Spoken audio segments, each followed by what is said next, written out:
Luke, hay algo que Obi-Wan jamás te dijo. ¿Qué? ¿Vas a decirme que eres mi padre? No, solo te recuerdo que ya va a comenzar Soñadores de Letras. ¿Ah? ¿Por Promo Estéreo? Sí, en Promo Estéreo, donde la estrella eres tú.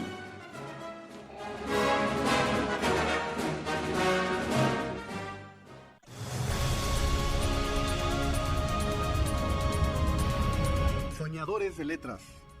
Despertemos el talento literario que duerme en ti.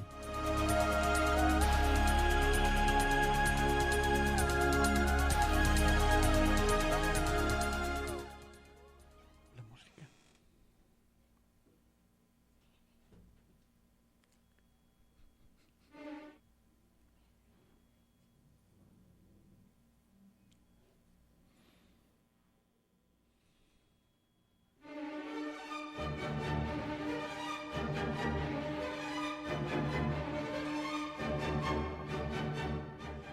Siempre debemos tener mayor temor a una pluma, una botella de tinta y una hoja de papel que a una espada o una pistola. Alexander Dumas. Muy buenas noches, estimados radioescuchas. Bienvenidos a su programa Soñadores de Letras. Yo soy Héctor Javier Oñate, Soñador H. Estamos transmitiendo en vivo a través de la señal de Promo Estéreo, donde la estrella eres tú. Estamos ubicados en la calle Tehuantepec, número 35, en la Colonia Roma, en la Ciudad de México. Nos pueden encontrar en las redes sociales, Facebook, Instagram y Twitter. Búsquenos como Promo Estéreo. Si gustan bajar la app, esta se encuentra en la Play Store de Google. Búsquenos como Orbe Promo. Gracias a Diana, que tenemos en la producción. Gracias a ella es posible este programa. Gracias también a nuestros patrocinadores Visorus, Sistema de Administración Empresarial. El día de hoy platicaremos un poco del gran escritor francés Alexander Dumas. Además, tendremos la visita en cabina de nuestra amiga, la poeta Diana Glés. En la música estamos escuchando el ballet de Giselle de Adolphe Adam, un gran músico francés nacido un 24 de julio de 1803. Su padre fue pianista, compositor y maestro del Conservatorio de París. Por supuesto, fue quien lo introdujo a la música y a la composición. Fue amigo de Héctor Berlioz. A los 18 años ingresó en el Conservatorio de París. Escribió muchas óperas, pero quizá su obra más conocida es justamente este ballet Giselle, que está considerada como una obra maestra del ballet clásico. En las efemérides, un 21 de julio de 1899 nace Ernest Hemingway, gran novelista estadounidense, galardonado con el Premio Nobel de Literatura en 1954, de sus obras más conocidas, El viejo y el mar. Un 23 de julio de 1886 nace Salvador de Madariaga y Rojo, escritor y diplomático español. Su novela más conocida es El corazón de piedra verde, que habla justamente sobre el nuevo mundo. Un 24 de julio de 1802 nace Alexander Dumas, un gran novelista y dramaturgo francés. Su padre nació en Haití. Su abuelo fue un noble que tuvo un hijo con una esclava, María Cécile Dumas. Su padre primero lo vendió como esclavo. Después se fue a Francia para recuperar su herencia y posteriormente regresó por su hijo Alexandre. Ya lo llevó a Francia, ingresó en una academia militar, hizo una gran carrera en el ejército francés. Muchas de sus obras las realizó en colaboración con lo que se llama un escritor fantasma. Aunque él firmaba, el escritor, o había otro escritor que lo ayudaba a escribir. Incluso hay una anécdota, porque el hijo de Alexander Dumas, que también se llamaba Alexander Dumas, pasó a verlo un día y él le dijo: ¿ya leíste mi nuevo libro? Y él le respondió: ¿y este sí lo escribiste tú? Bueno, De sus obras más conocidas, por supuesto, la trilogía de los Tres Mosqueteros, que son los Tres Mosqueteros, 20 años después, de ahí el dicho que no es lo mismo los Tres Mosqueteros que 20 años después. Y la tercera parte es el Vizconde de Bragelonne. El Vizconde resulta ser el hijo de Athos. Athos es uno de los Tres Mosqueteros.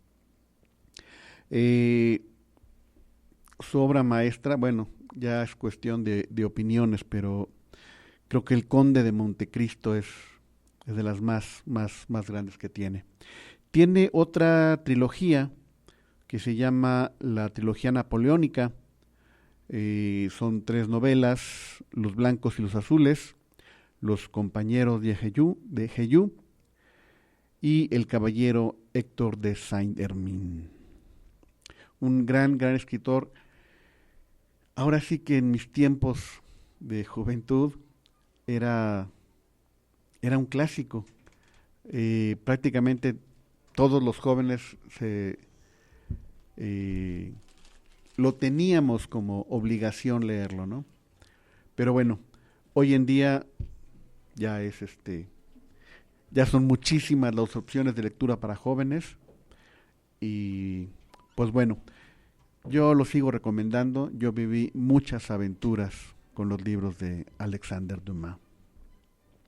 Un 24 de julio de 1857 nace Henrik Pontoppidan, un gran escritor danés, galardonado con el Premio Nobel de Literatura en 1917, en sus obras más conocidas, El reino de los muertos. 25 de julio de 1905 nace Elias Canetti, un gran escritor y pensador búlgaro, pero escribió en alemán. Él fue galardonado con el Premio Nobel de Literatura en 1981. El 26 de julio de 1856 nace George Bernard Shaw, un gran dramaturgo irlandés.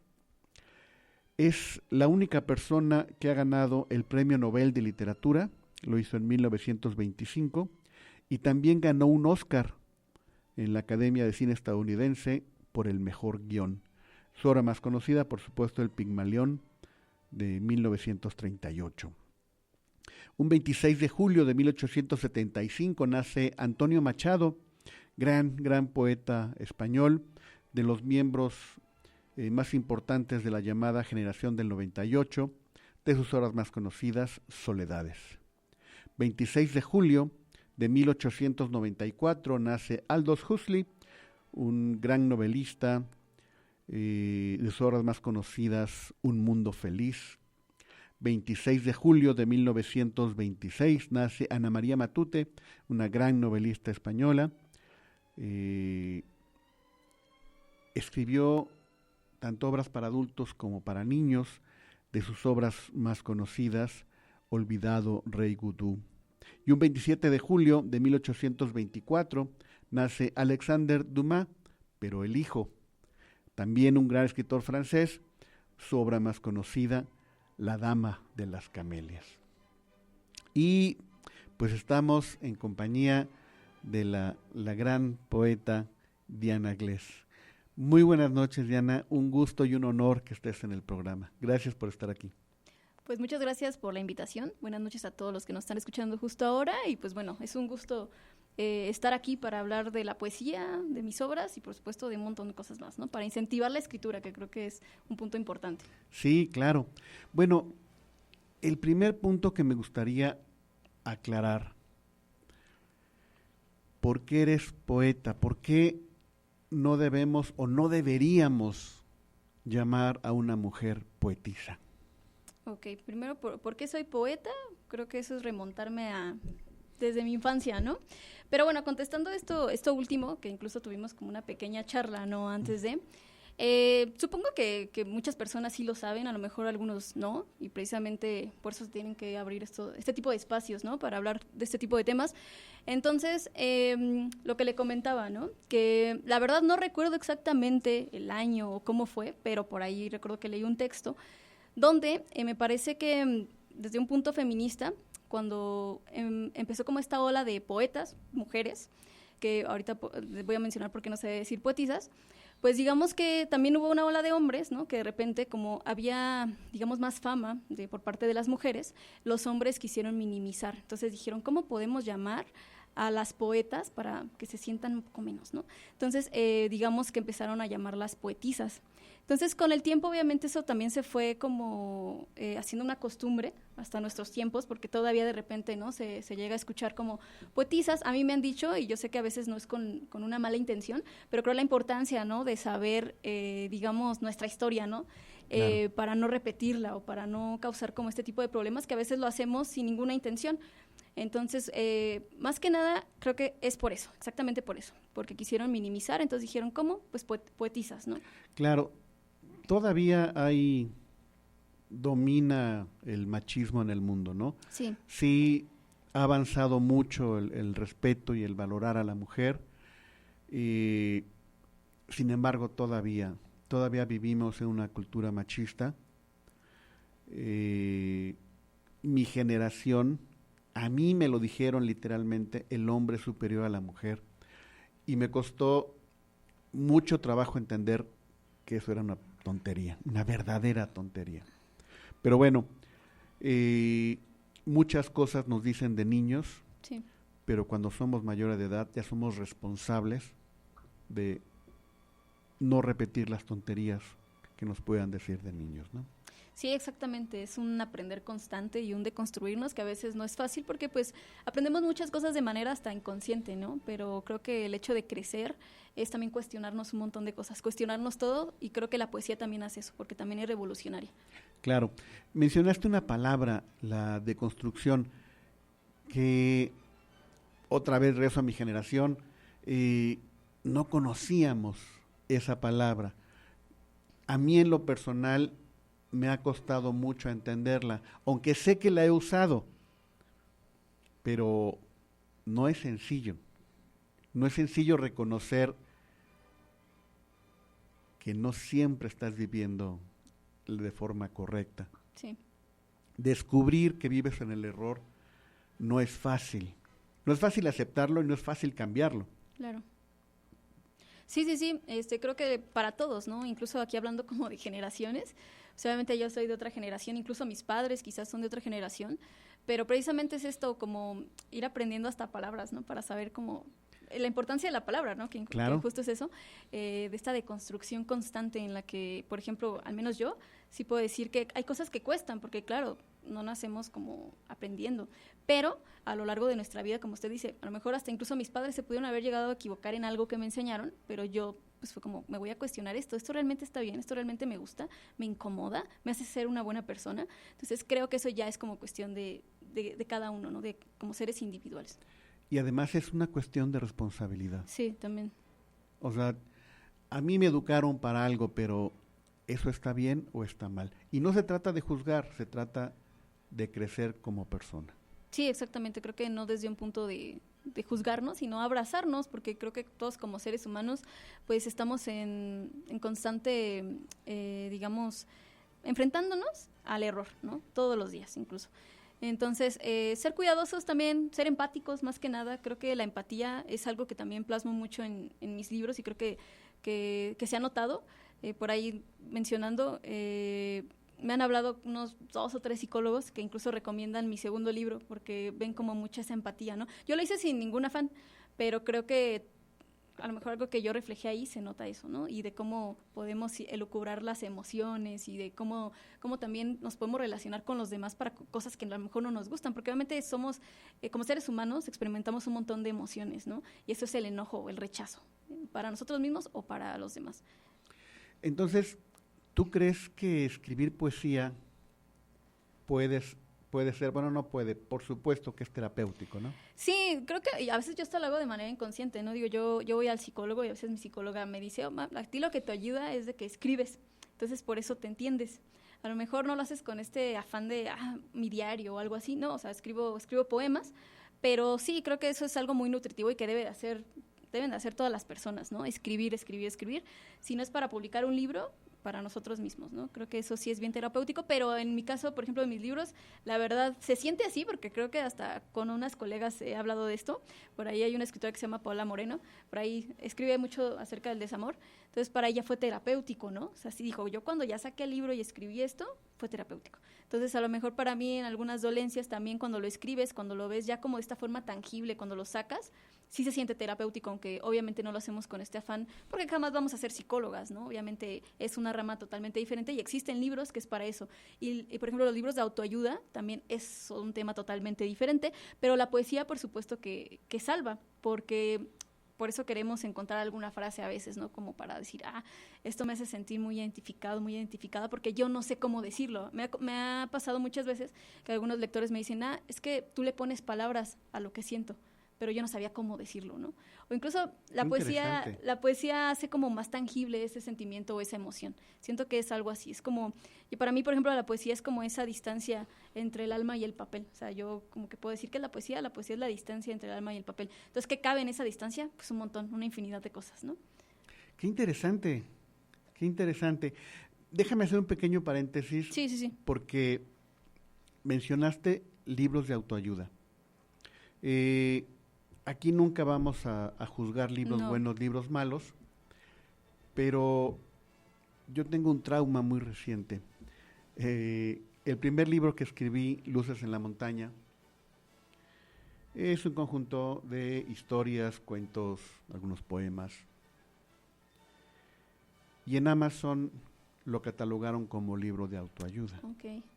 Entonces, para mí, ¿por qué de autoayuda? Okay, sí. O sea, fue un libro que sí le puse una dedicatoria, pero ya con el tiempo me he dado cuenta que fue totalmente para mí.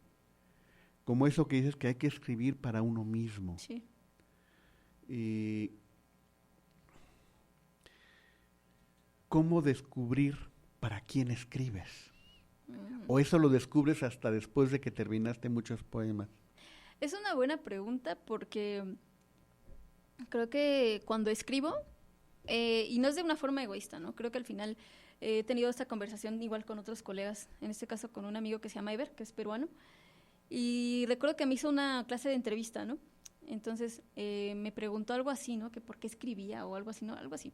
Entonces yo le comenté que creo que cada escritor tiene su esencia y que cuando te preguntas, al menos yo no lo hago, ¿no? Que cuando yo estoy escribiendo y yo me pregunte, ¿le va a gustar esto a la gente? O sea, como escribir para alguien más. Y no porque sea algo egoísta, digo, al final va a llegar a quien quiera, ¿no? O sea, creo que hay infinidad de gustos. Habrá gente que le toque eso que yo escribo, habrá gente que obviamente no y es absolutamente normal. Pero cuando escribo, creo que al final no me cuestiono, o sea, no es como, estoy escribiendo para quién.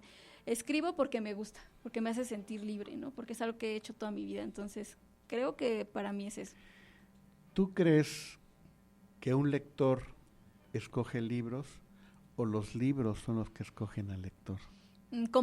Eso contestando como lectora, a veces siento que el libro te elige. A veces hasta por la portada, ¿no? Luego dicen, no juzgues a un libro por su portada, pero a veces hasta, no sé, el nombre del libro quizás. Entonces siento que a veces hay muchas causalidades y casualidades, ¿no? Entonces siento que a veces un libro llega en el momento indicado. Porque, por ejemplo, yo tengo un montón de libros luego ahí que no he leído y hay veces que los quiero leer y digo, ok, y siento que no, o sea, como que no es el momento, ¿no? Entonces siento que también el punto en el que esté en mi vida, a lo mejor, o el libro de repente me elige y de repente lo volteo a ver, ¿no? Y digo, ahora sí, este libro me está eligiendo a mí. Pero creo que también en cuanto a nuestras necesidades, ¿no? Porque me había tocado, recién estuve en un bazar de libros y estuve ahí con unas colegas y una chica de repente se acercó porque su novio le dijo, mira, la anatomía del cambio, yo creo que te va a ayudar ese, pero porque ya después me contaron el contexto y me dijeron que porque esta chica estaba pasando como por muchos cambios y le tocó, desde que vio el título le tocó, ¿no? Entonces empezó a llorar, entonces ella dijo, no, pues el libro me escogió a mí, ¿no? Entonces creo que hay como casualidades de la vida o causalidades de la vida que de repente sí te puede llegar a elegir el libro más allá de tú elegirlo a él. Y bueno, hablando de cambios, aunque hay etapas muy marcadas en la vida de todos, creo que cada día debe ser un gran cambio. puede ser un gran Sí. cambio. Sí, creo que, por ejemplo, lo que quise plasmar ahí precisamente es eso, y tuve que saber cuándo parar, porque obviamente el cambio es lo más certero que tenemos en la vida, ¿no? Creo que de verdad es lo único que tenemos seguro, que mañana va a ser un día diferente, que nos vamos a sentir diferentes, que incluso vamos a lucir diferentes, no sabemos si vamos a dormir bien o mal. Digo, esto ya es hablar como un poco más de ansiedad, ¿no? Como de ver si voy a dormir bien al rato, pero no tanto así, ¿no? Es con otra dirección. Pero sí, creo que el cambio es lo más certero que tenemos en la vida, y creo que eso es lo que nos motiva también de alguna forma a estar Claro, aquí. y bueno, lo único constante es el cambio. Sí, exactamente. Suena ridículo, pero bueno, así es. Ahora, cuando hablamos de poesía,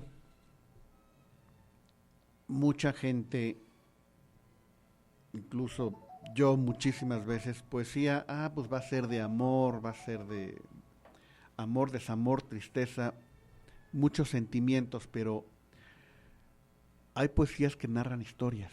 Sí. ¿Y por qué escribir poesía y no escribir un cuento, por ejemplo? Creo que ahí ya sería como más el estilo, ¿no? A lo mejor de cada escritor. He intentado, porque sí, creo que cuando era más pequeña escribí un poco de cuento. No sé si lo hice bien o lo hice mal, pero al menos creo que fue como ese acercamiento, ¿no? Entonces, para mí, siento que la poesía es lo más libre que hay. O sea, de verdad, es como... es algo que no me juzga, es algo que obviamente tiene pues, incluso como, no reglas, porque sería como encasillarla, ¿no? Para mí la poesía es muy libre, pero obviamente también hay ciertos, digamos, si lo queremos llamar parámetros, incluso estas figuras retóricas o estas imágenes que debe contener un poema, ¿no? Pero al menos para mí se siente más cómodo escribir un poema que un cuento. Digo, obviamente hay cuentos muy buenos, pero quizás para mí, tanto como lectora como escritora, me siento más cercana al poema porque siento que embellece mucho al lenguaje.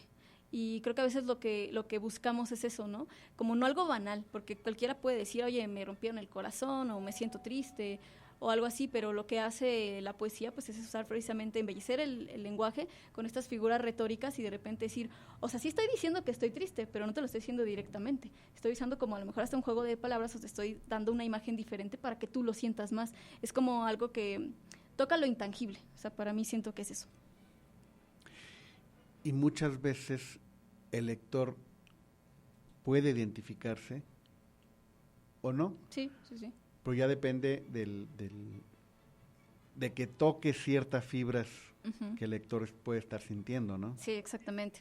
Pero sí, creo que hay digamos, gustos, ¿no? O sea, cada lector a lo mejor... Por ejemplo, yo no leo nada de terror, ¿no? O sea, no me gusta, a lo mejor no es lo mío. Digo, hay escritores muy buenos que hacen lo suyo, pero al menos a mí no.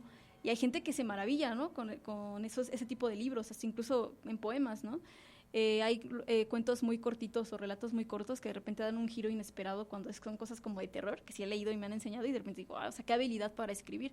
Y eso me sorprende, o sea, me sorprende como la habilidad y la imaginación del escritor para crear esos escenarios.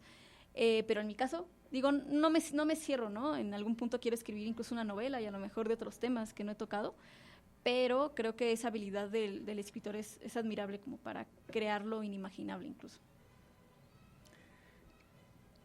Y yo que escribo cuentos, digo, wow, tú escribes poemas. Para mí es más complicado un poema. Okay. Sí he escrito algunos, bueno, bastantes, pero llegar a tener un poemario para mí, pues como que no, yo soy más cuentero. Ah, qué bien. Lo voy a tener que leer porque sí, estoy segura que es muy bueno, pero sí, creo que yo de cuento no. Lo voy a intentar un día, a lo mejor por ahí intercambiamos unos cuentos y ya veremos. Claro. Sí. Bueno, ¿en algún momento has tomado un curso o un taller para poesía? Sí, he tomado talleres. Creo que eso también es indispensable, ¿no? Para cualquiera lo que te dediques, ¿no? Creo que siempre es un constante aprender, porque también vas cambiando de estilo, ¿no? O incluso pues vas cambiando a través de los años, ¿no? De esto que hablamos tanto del cambio. Claro. Y vamos incluso aterrizando varios temas. Digo, yo no soy la misma que cuando tenía 15 años, ¿no? Y le escribía a lo mejor a un amor imposible o por ahí que me rompieron el corazón y obviamente ya no. A lo mejor ahora hay un poema, creo que dice, de Rosario Castellanos, una poeta mexicana, que escribe un autorretrato y creo que menciona que en ese autorretrato que se preocupa más porque no se le queme el arroz o para pagar las cuentas, ¿no? Entonces creo que tú vas cambiando y en ese autorretrato, hasta incluso yo he escrito autorretratos y veo que ya no soy la misma, ¿no? Hasta me preocupan a lo mejor otras cosas porque pues vas cambiando, y entonces con estos cambios pues también tienes que ir tomando algunos talleres, tienes que ir viendo a lo mejor qué te sirve y qué no te sirve. Entonces aprendes sin juzgar tu poema, ¿no? O lo que tú escribas, pero creo que eso te ayuda bastante a conectar más contigo y a conectar más con los lectores. Ese punto, conectar con uno mismo, creo que es muy, muy importante y es a fin de cuentas lo que te hace crecer. Exactamente. Sí, es válido ver los errores, ¿no? Incluso de uno mismo. Bueno, ahora sí, tus libros. Sí. ¿Cuál va primero? ¿Por qué? Sí. ¿Cuánto tiempo tardaste en publicar un libro? ¿Tuviste un editor? ¿Buscaste alguna casa editorial? ¿Fue directo a Amazon? Cuéntanos toda la historia de... Sí. Pues el primero que publiqué fue el azulito, el de la relatividad de perder. Fue el primerito. Ese lo saqué, me parece que en el año 2022, si no mal recuerdo. Ese, porque en ese momento tuve la necesidad, ¿no? Creo que esa es la palabra, la necesidad de hablar de este tipo de temas por lo que estaba atravesando. Y es lo que, volvemos a lo mismo. Obviamente yo no soy la misma en ese entonces. Digo, aquí cuento como una historia de amor, digámoslo así, de desamor. Cuando idealizas mucho a una persona. Y creo que eso puede pasar a cualquier edad, ¿no? Hasta tener expectativas hacia alguien. Entonces aquí cuento como esto, ¿no? De una historia, digamos, de amor, que de repente conoces a esta persona con todas sus máscaras y de repente se las quita y es como, a ver, espérame, ¿no? Entonces, como la frase principal de este libro es, hablábamos tanto del universo entero, pero jamás supimos pisar el pavimento, ¿no? Porque a veces creo que vivimos en una realidad y qué haces cuando te dejan caer, ¿no? Y creo que, digo, yo siempre he dicho que es como para todas las edades, pero sí me he dado cuenta que lo adquieren más personas más jóvenes, o sea, que, no sé, 17, 20, 25 años, ¿no? Y el segundo, que es La anatomía del cambio, lo publiqué este año, en enero, ¿qué día fue? 29, me parece, 29 de enero. Y precisamente retrato todo esto que viví a lo largo de, no sé, desde el 2021 creo que empecé a escribir ese libro. Y de hecho sí se nota, ¿no? Que es un poco más grueso en cuanto al contenido. Y lo empecé a escribir por esta necesidad de que sentía que estaba pasando por cosas muy difíciles, que a veces uno piensa que a lo mejor, no sé, te sientes intocable, ¿no? De alguna forma, porque nunca te ha pasado nada malo. Entonces, de repente llega como esta etapa que todos tenemos, que es como que parece que todo lo que estás pasando en tu vida, está pasando en tu vida, está mal, ¿no? Entonces, fue esa necesidad de externar los dolores hasta físicos, mis cambios físicos, mis cambios emocionales, una poesía más intimista, más confesional, muy vulnerable, porque el objetivo de este libro es eso. La frase aquí es: la valentía es enfrentarse al miedo de mostrarse frágil, porque nos muestran mucho como esta parte de que llorar es de débiles. Entonces aquí este libro se lo dedico a mis abuelitos, por ejemplo. La foto la tomé yo, son las manos de mis abuelos y de mi mamá, porque también es mostrar esta parte de, en cuanto a generaciones, ¿no? El cambio en cuanto a las edades, ¿no? Y también pues por ahí puse que les dije que agarraran una plantita verde y la otra seca, precisamente porque somos también como la naturaleza, ¿no? Y para poder florecer pues hay que estar marchitos. Y pues más que nada es eso. Entonces, sí, soy de una editorial que se llama Sexta Fórmula, precisamente de Ever, que mencioné hace rato, mi amigo, pero que también es mi editor. Entonces él me ayudó como a todo esto de la maquetación, de la edición, corrección. Entonces, desde ahí venimos trabajando. Él y yo nos conocimos aproximadamente en el 2021 y pues hacemos muy buena mancuerna. Incluso apenas él lanzó también su libro acá en México, porque todo lo hacía allá en Perú. Entonces se dio la oportunidad de hacerlo acá. Entonces, por aquí lo voy a promocionar también a mi amigo, pero por si gustan ahí adquirir un libro de él, de Ever SNC Nur, lo pueden adquirir conmigo. Entonces, él me ha ayudado mucho como en ese proceso. Y pues ahí vamos en conjunto, ¿no? Digo, es una editorial independiente, pero creo que no es imposible. Tengo un montón de colegas que también, incluso sin ninguna editorial ni nada, han logrado cosas maravillosas, ¿no? Entonces aquí el objetivo es para quienes escriben, pues que no se den para abajo, ¿no? Que al final sí se puede, hay editoriales que sí dan la oportunidad, y si no, pues también la autopublicación, ¿no? Que creo que también es algo que se ha dado últimamente. Entonces, claro, es una opción Y quizá lo más difícil sea la promoción, Sí, exactamente. ¿no? El buscar espacios donde simplemente pararte y leer tus poemas, ¿no? Sí. No en cualquier lugar lo puedes hacer. Sí, sí, creo que es lo más difícil y sí es de tiempo, ¿no? Porque, digo, yo empecé a compartir mis poemas en el 2019 más o menos y eso fue porque dije, ya, o sea, ¿qué puedo, así, ¿no? ¿Qué puedo perder? Habrá gente que le guste, habrá gente a la que no.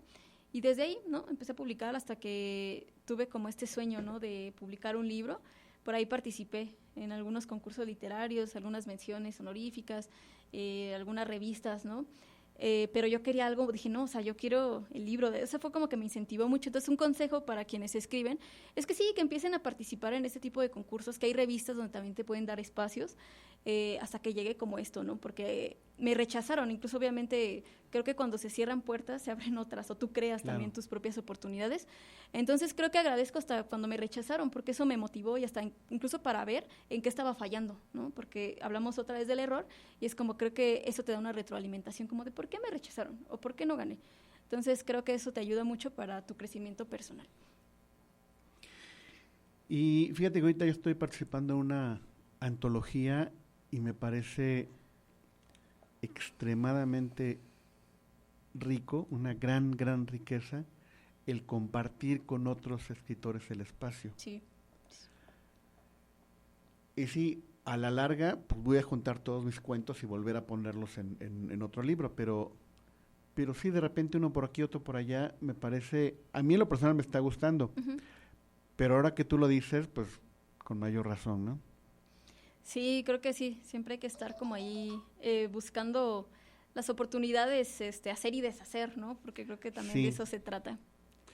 Y también mencionaste algo hace un momento, el quitarse el miedo a que te juzguen, ¿no? Es que a fin de cuentas, que te lean es casi desnudarte frente al lector. Sí, O sea, van a conocer cada detalle íntimo de ti. sí, sí. Cosas buenas, cosas malas, algunos se van a burlar, otros van a tener empatía, otros van a tirar el libro a la basura, pero ¿habrá alguna fórmula para quitarse el miedo a que te lean, a que te vean tal y como eres? Creo que no me detuve mucho a preguntármelo porque a veces te puede ganar la ansiedad, ¿no? Y hay gente que a lo mejor sí le gana mucho eso y que me ha dicho, ¿no? Oye, yo no quiero porque me da miedo. O sea, y yo siempre le digo, pues, ¿qué puedes perder? Y a lo mejor eso se basa como un poco más en personalidades, porque hace rato justo hablaba con mi novia, me dice, es que yo soy más introvertida y tú eres más extrovertida, ¿no? Hasta para pedir prestadas unas tijeras ahorita que fui a la cafetería porque iba a recortar como unas cositas, entonces dije, no traigo tijeras, voy a pedir tijeras. Entonces me dice, bueno, yo no las pediría porque yo soy más introvertida, ¿no? Pero a lo mejor tú sí porque eres más extrovertida. Entonces a lo mejor creo que a veces se trata de perder el miedo, porque no es que yo sea extrovertida siempre, tengo miedo, incluso creo que muchas cosas que he hecho las he hecho con miedo. Entonces creo que esta frase me gusta mucho porque todo lo que tú quieres está al otro lado del miedo. Entonces creo que siempre hay que arriesgarnos, porque pues, va a sonar como una frase que ya han dicho muchos, pero el que no arriesga, pues no gana, ¿no? Entonces obviamente yo lo hice con miedo. No creo que exista una fórmula exacta, pero creo que sí también existen personas que te pueden motivar a que lo hagas, ¿no? En este caso, obviamente, por ejemplo, ella me ayuda mucho a crecer, ¿no? O siempre me acompaña a todos lados, aunque a veces ella sepa que tengo nervios o que incluso tengo miedo, pero lo hago. Entonces creo que también ese sostén de las personas que te quieren ayuda mucho. Mi abuelito, por ejemplo, estoy segura que está escuchando esta entrevista porque no se pierde ninguna, ¿no? Entonces creo que tener ese sostén de esas personas que te aman son lo que también te dicen, claro que sí puedo, ¿no? Entonces obviamente sabemos que a lo mejor, no sé, me gusta pensar siempre en todas las personas, todas las posibilidades. Sé que a lo mejor a veces no es la familia, porque hasta incluso en la familia pueden existir como personas que a lo mejor, no sé, en sus casos, ¿no? Pero claro que hay amigos, siempre hay una persona, hasta incluso un desconocido, ¿no? Que a veces, por eso hay que ser cuidadosos con lo que decimos. Claro que se vale dar también como opiniones constructivas, siempre cuando sea como con una buena intención, pero todo nos ayuda, hasta incluso lo malo, ¿no? Entonces no creo que haya una fórmula, pero sí creo que lo que me gusta ver es que las personas que me han llegado a leer es porque son personas empáticas y porque son sensibles, y a veces siento que ni siquiera me ven a mí. Cuando se leen, creo que se ven a ellos mismos y por eso creo que no te juzgan. Creo que también hay que pensar en eso, como que no te ven a ti y se ven a ellos mismos. Uh-huh. Dijiste una frase que me gustó muchísimo. Fue algo así como, ¿el éxito está del otro lado del miedo? ¿Cómo lo dijiste? Todo lo que tú quieres o lo que tú deseas está al otro lado del miedo. Uh-huh. Qué interesante, ¿eh? Sí, creo que todos hemos hecho algo con miedo, ¿no?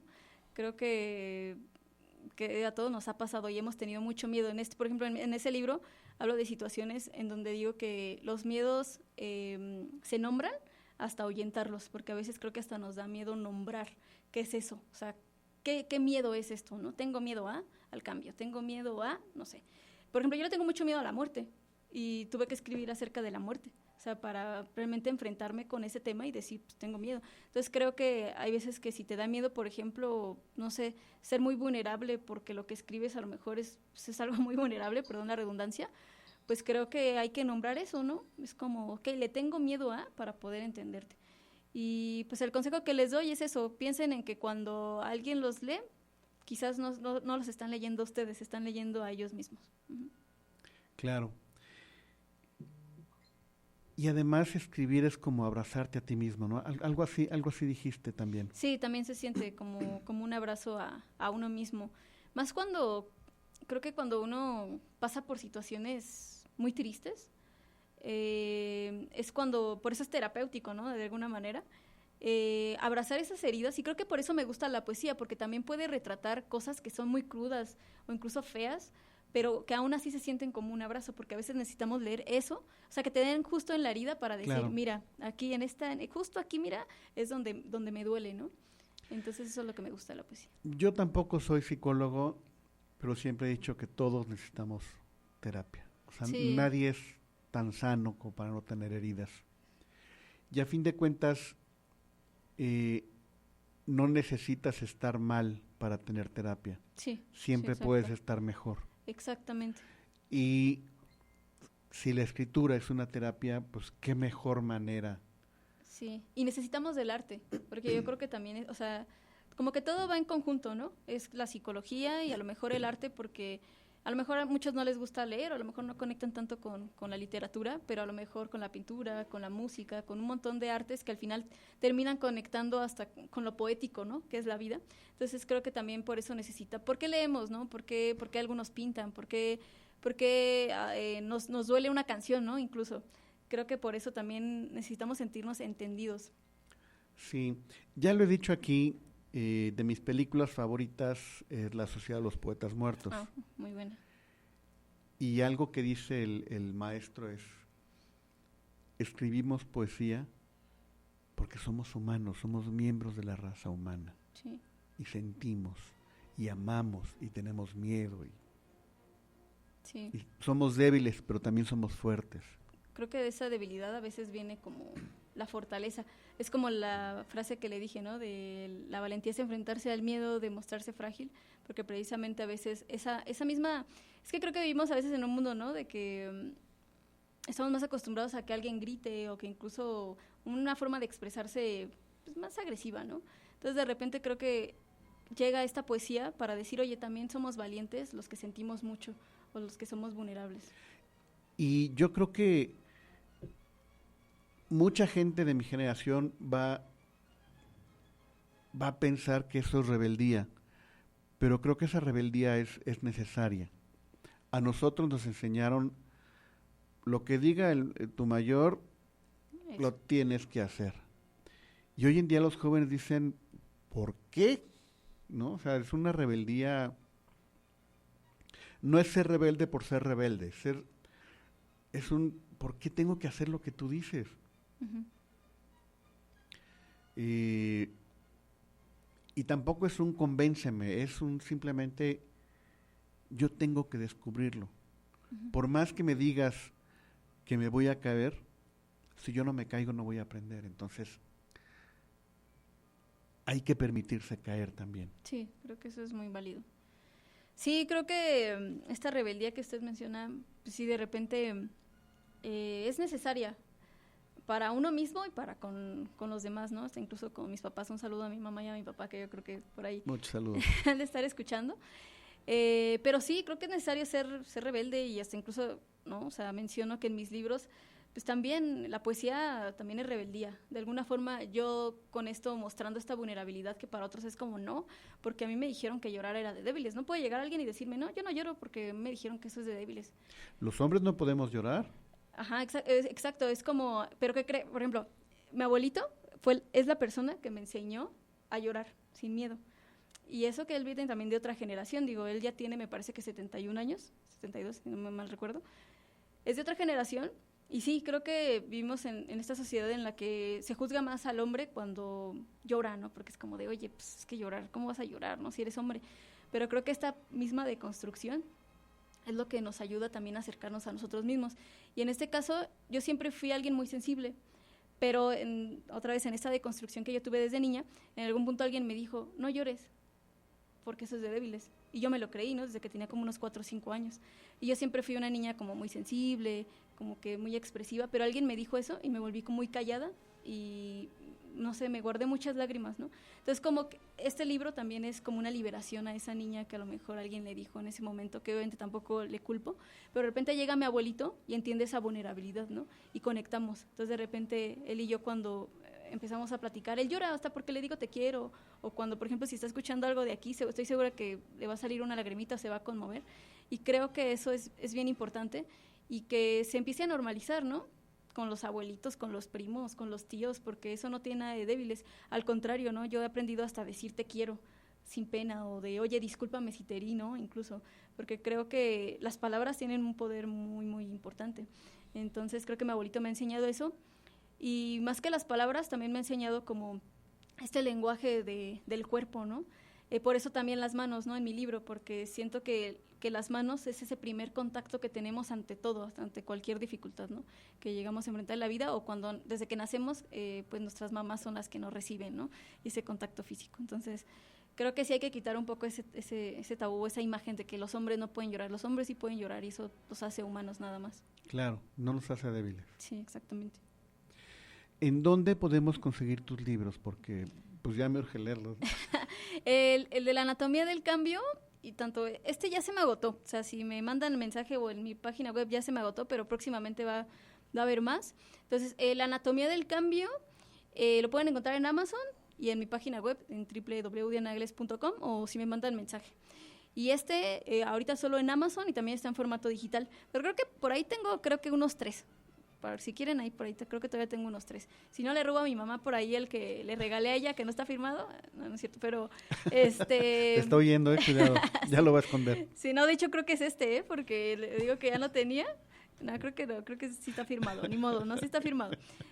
Pero no, sí tengo por ahí unos 2 o 3, pero por ahí los pueden encontrar y pues próximamente nos estaremos presentando también precisamente aquí, donde lo mencioné hace rato, en la librería. Podemos hacer el comercial, ¿eh? Sí, claro. Un rincón de Macondo. Ajá, el rincón de Macondo, el 3 de agosto a las 5:30 con mi colega América Trejo, igual una escritora muy, muy, muy talentosa que espero por acá también se pueda dar una vuelta para platicar. Claro que sí. Y también va a estar de invitada una escritora que se llama Paola Moreno, que igual es muy buena y que ojalá también espero pueda venir aquí. Rincón de Macondo está sobre el eje 3 Sur, Baja California. Sí. Como a 2 cuadras del Metro Centro Médico, sí, en la Colonia Roma. Exactamente. Por si gustan venir, va a ser un recital con música. Invitamos a un cantautor muy, muy famoso también, muy, muy bueno, es de Toluca, se llama Daniel Tapia, entonces él nos va a estar acompañando y en conjunto con otros 2 guitarristas también que me han acompañado en varios eventos, Cris Díaz y Brenda Delgado.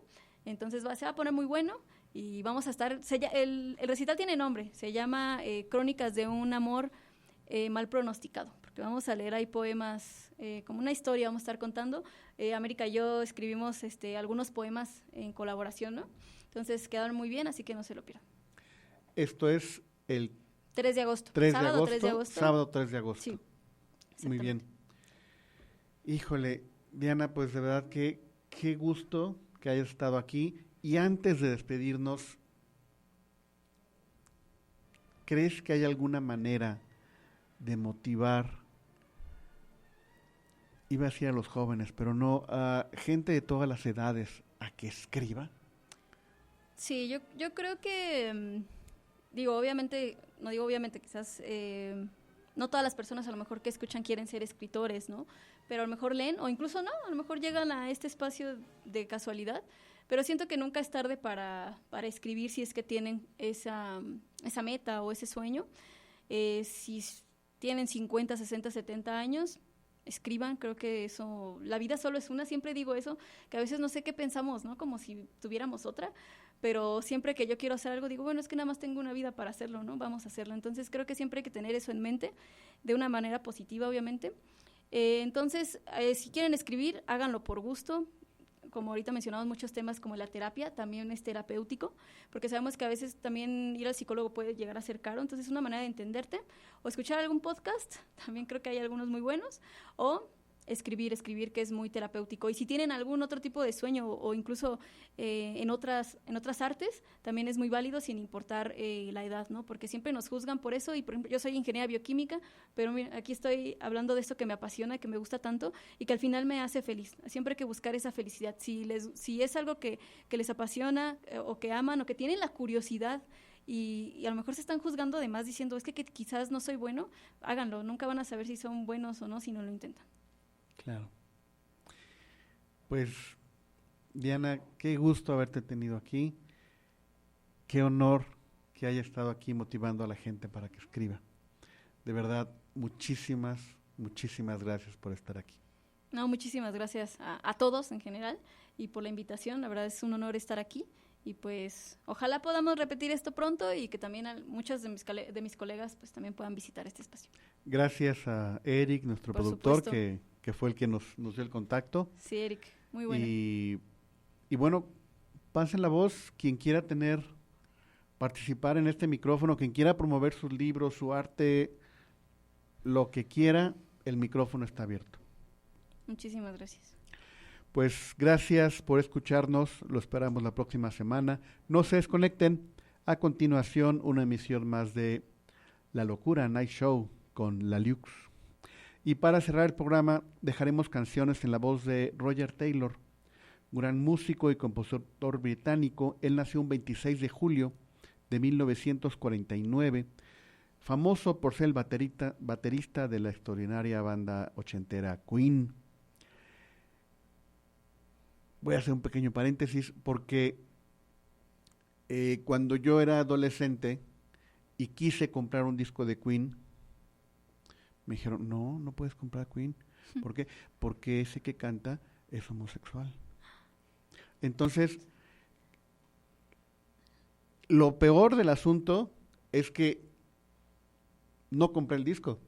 Bueno, ahorita ya, por supuesto, ya tengo todos los discos de Queen, por supuesto, pero a veces nos frenamos por esas cosas que nos dicen y a veces ni las pensamos. Ahorita lo pienso y, pues qué tontería, ¿cómo me detuve por eso? Pero bueno, justamente Roger Taylor junto con Sir Dr. Brian May, él es doctor en astrofísica y también es miembro del Imperio Británico. Ellos comenzaron la banda, ellos entrevistaron a Freddie Mercury, también posteriormente ingresaron a John Deacon a la banda, y bueno, Roger Taylor escribió muchas de las canciones de Queen, algunas otras son colaboraciones con Freddie Mercury, y bueno, espero que las disfruten. Recuerden, amigos, que soñar es la mejor manera de motivarse para crecer y buscar un mundo mejor. Nunca repriman a su niño interno y dejen que descubra los libros. El mundo necesita lectores críticos. Por favor, enamórense de la literatura y sean soñadores de letras. Despertemos del sueño de hoy. Nos escuchamos la próxima semana. Y gracias a todos por ser soñadores de letras.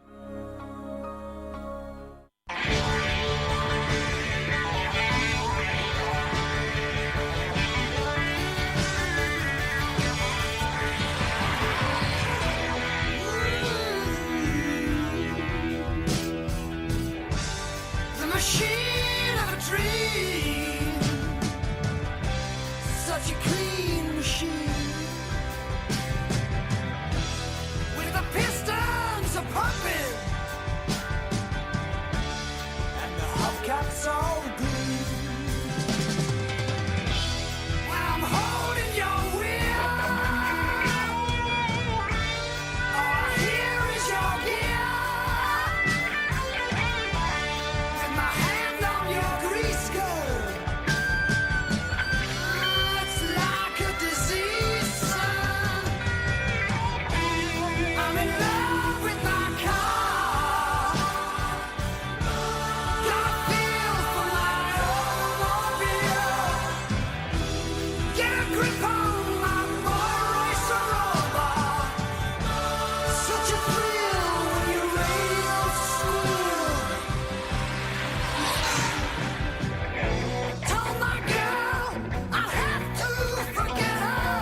Well, you're just 17. All you wanna do is disappear. Know what I mean? There's a lot of space between our ears. The way that you were tough, you don't remember nothing.